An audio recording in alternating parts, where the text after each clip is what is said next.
পূর্ববর্তী দুটি পর্বে আপনাদেরকে নিয়ে আমি দেওঘরে পৌঁছেছিলাম। সেই পর্ব দুটির লিংক ডেসক্রিপশন বক্সে দেওয়া থাকবে, দেখার অনুরোধ রইল। আজ আমাদের ফেরার পালা, তবে তার আগে আরো একবার মন্দির ঘুরে আসব। চলুন তাহলে যাওয়া যাক। নমস্কার, এসপি ট্রাভেল ব্লগে আপনাদের সকলকে স্বাগত। সকাল 8টা নাগাদ হোটেল থেকে বেরিয়ে টোটো নিয়ে মন্দিরের উদ্দেশ্যে আমরা 4 জন রওনা দিয়েছিলাম। পুজো দেবার দিন মাকে নিয়ে মন্দিরের গর্ভগৃহে প্রবেশ করতে পারিনি, প্রচন্ড ভিড় এবং গরম থাকার কারণে। তাই পরদিন গিয়েছিলাম যাতে মা বাইরে থেকে মন্দির ছুঁয়ে প্রণাম করে আসতে পারে। পুরনো প্যারাগলির পথ ধরে মন্দিরের যে পশ্চিম দ্বার, সেই মন্দিরের পশ্চিম দ্বার দিয়ে আমরা প্রবেশ করেছিলাম।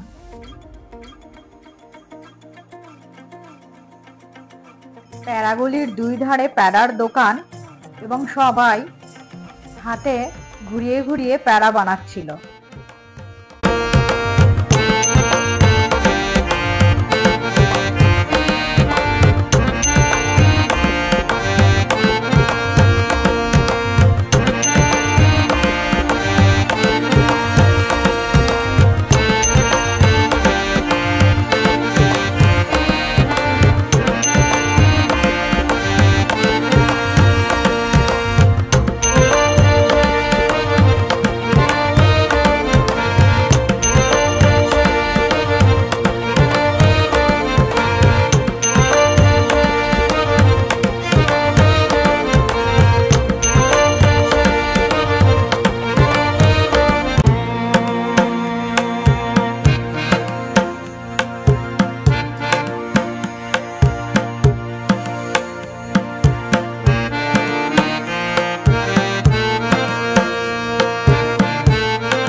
যারা বয়স্ক এবং বাচ্চা নিয়ে যাবেন তারা খুব সাবধানে থাকবেন। পুজো দেওয়ার সময় মারাত্মক ঠেলাঠেলি হয়। না, এই কথাটা ভয় দেখানোর জন্য বলছি না, সাবধানতা অবলম্বন করার জন্য বলছি। কথিত আছে দশানন রাবণ ভগবান শিবের একনিষ্ঠ ভক্ত ছিলেন। রাবণের ইচ্ছা জাগে শিবের স্থায়ী বাসস্থান কৈলাস পর্বত থেকে লঙ্কায় স্থানান্তরিত করবেন। সেই উদ্দেশ্যে রাবণ কৈলাস পর্বতে যান। কৈলাসে গিয়ে ভগবানকে তুষ্ট করার জন্য দীর্ঘ তপস্যাও করেন। যেহেতু তিনি ভগবান শিবের একনিষ্ঠ ভক্ত ছিলেন, তাই ভগবানকে সন্তুষ্ট করার জন্য রাবণ একটি করে মুণ্ডচ্ছেদ করে ভগবানের উদ্দেশ্যে সমর্পণ করেন। তবে প্রত্যেকবারই শিব রাবণের মুণ্ডটি যথাস্থানে প্রতিস্থাপন করে দিতেন। ঘটনার 9তম পুনরাবৃত্তির পর ভগবান শিব তুষ্ট হয়ে বর প্রাপ্তির প্রসঙ্গ এলে রাবণ তার মনোবাঞ্ছার কথা বলেন। শিব রাবণকে আশীর্বাদ স্বরূপ সেই বর দেন, তবে সেটি ছিল শর্ত সাপেক্ষ। ভগবান শিবের শর্ত ছিল কৈলাস থেকে লঙ্কা যাত্রায় রাবণ শিবলিঙ্গকে কখনোই মাটিতে স্থাপন করতে পারবেন না। রাবণ সেই শর্তে রাজি হয়ে লঙ্কার উদ্দেশ্যে যাত্রাও শুরু করেন, কিন্তু অন্যান্য দেবতারা শিবের লঙ্কা যাত্রার ঘটনাটি মেনে নিতে পারেননি। তারা আলোচনার পর সিদ্ধান্ত নেন গঙ্গা রাবণের শরীরে প্রবেশ করবেন এবং শিবের লঙ্কা যাত্রার সমাপ্তি ঘটাবেন। কিছু পথ অতিক্রম করার পর রাবণ মূত্র বিসর্জনের জন্য একটি স্থান খোঁজেন এবং পথ চলতি একজন মানুষকে শিবলিঙ্গটিকে ধারণ করার জন্য অনুরোধ করেন। রাবণের শরীর থেকে জল নির্গমন শেষ না হওয়ায় অনেকটা সময় চলে যায়। পরে সে মানুষটি শিবলিঙ্গকে মাটিতেই স্থাপন করে দেন। পৌরাণিক তত্ত্ব অনুযায়ী রাবণের শরীর থেকে জল নির্গমনের ফলে সেখানে একটি জলাধার নির্মিত হয় যা বর্তমানে শিবগঙ্গা নামে পরিচিত, এবং যেখানে শিবকে স্থাপন করা হয়েছিল সেটি আজ দেওঘরের বৈদ্যনাথ ধাম।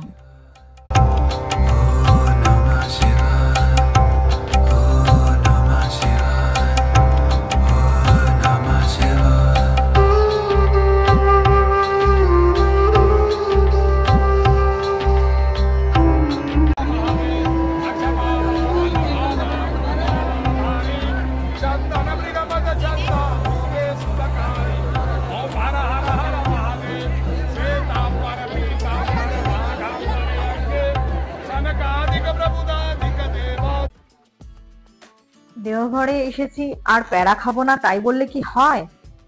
আমরা প্যারা কিনেছিলাম শিবম প্যারা ভান্ডার থেকে। এটি প্যারাগলি থেকে বেরিয়ে টাওয়ার চকের রাস্তায় আসার পথে বাঁ দিকে পড়ে। 420 টাকা করে কেজি ছিল মালাই প্যারা। দু ধরনের প্যারা হয়, মালাই প্যারা এবং খোয়া প্যারা।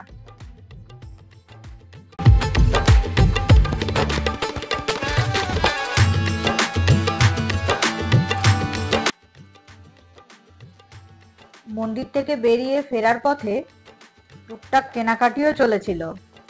এই লোভটা আমি আবার সামলাতে পারি না।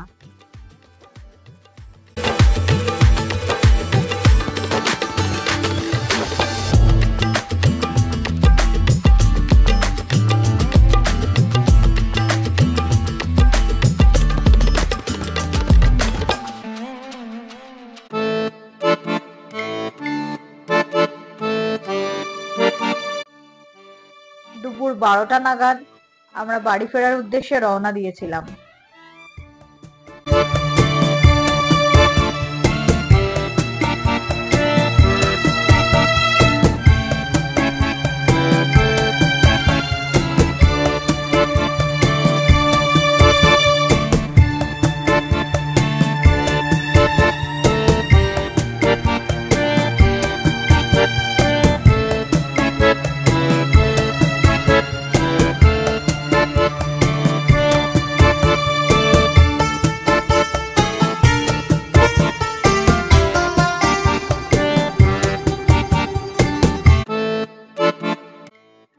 রাস্তার সৌন্দর্য ভোলার নয়।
ফেরার পথে লাউপলার ফ্যাক্টরি পড়েছিল।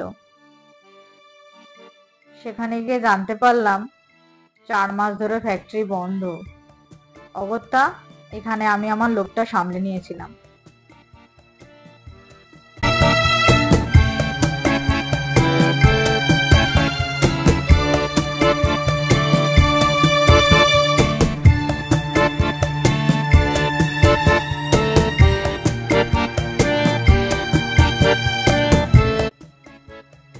আমরা মধুপুর, জামতারা, চিত্তরঞ্জন, দুর্গাপুর, বর্ধমান রুট ধরে ফিরেছিলাম। রাস্তার ডিটেলস ডেসক্রিপশন বক্সে দেওয়া থাকবে।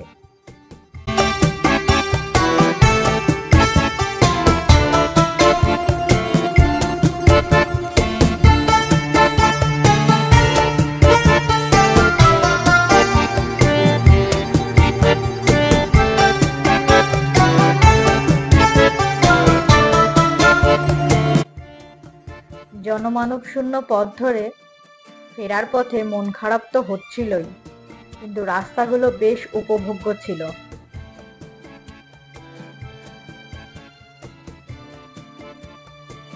চলুন তাহলে আবার দেখা হবে অন্য কোনো ভিডিওতে, অন্য কোনো গন্তব্যের উদ্দেশ্যে।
ভিডিওটি ভালো লাগলে একটি লাইক করে দেবেন, চ্যানেলটি সাবস্ক্রাইব করার অনুরোধ রইল। আর হ্যাঁ, অতি অবশ্যই আপনাদের সুচিন্তিত মতামত কমেন্ট সেকশনে জানাবেন।